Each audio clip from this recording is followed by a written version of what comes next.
एक घने जंगल में एक चतुर लोमड़ी और एक मूर्ख बंदर रहते थे।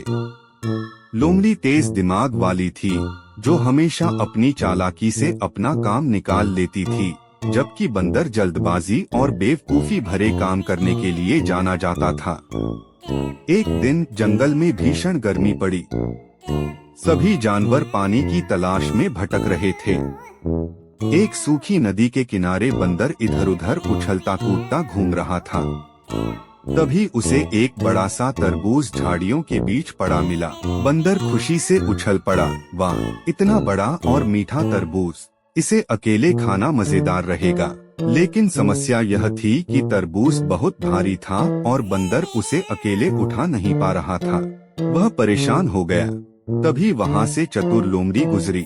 उसने देखा कि बंदर मुश्किल में है और तुरंत एक चालाक योजना बना ली।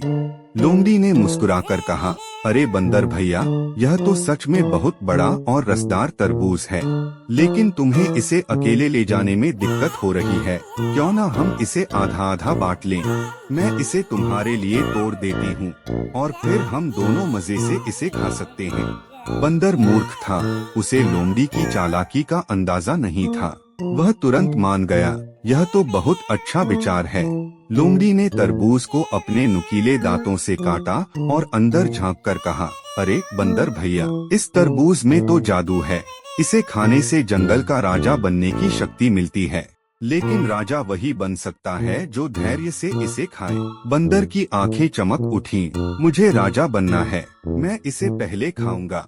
लोमड़ी ने शरारती मुस्कान के साथ जवाब दिया, बिल्कुल, लेकिन शर्त यह है कि पहले तरबूज के बीजों को खाओ, क्योंकि असली शक्ति उनमें है।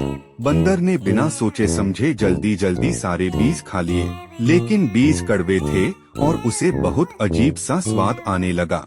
लोमड़ी हंसते हुए तरबूज का मीठा गूदा खाने लगी। बंदर हक्का बक्का रह गया। बंदर को अब अपनी मूर्खता का एहसास हो चुका था।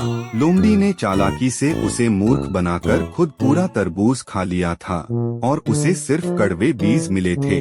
लोमड़ी हंसते हुए बोली, बंदर भैया, बिना सोचे समझे कोई भी बात मान लेने से कोई राजा नहीं बनता, बल्कि बेवकूफ बन जाता है। शर्मिंदा बंदर सिर झुकाकर वहाँ से चला गया और उसने तय किया कि अब से वह बिना दिमाग लगाए किसी की बात नहीं मानेगा। बिना सोचे समझे किसी की बात मान लेना मूर्खता है। हमें हमेशा सतर्क रहना चाहिए और चालाक लोगों के जाल में नहीं फंसना चाहिए। अगर आपको यह कहानी पसंद आई हो तो कृपया हमारे चैनल को लाइक और सब्सक्राइब करें। धन्यवाद।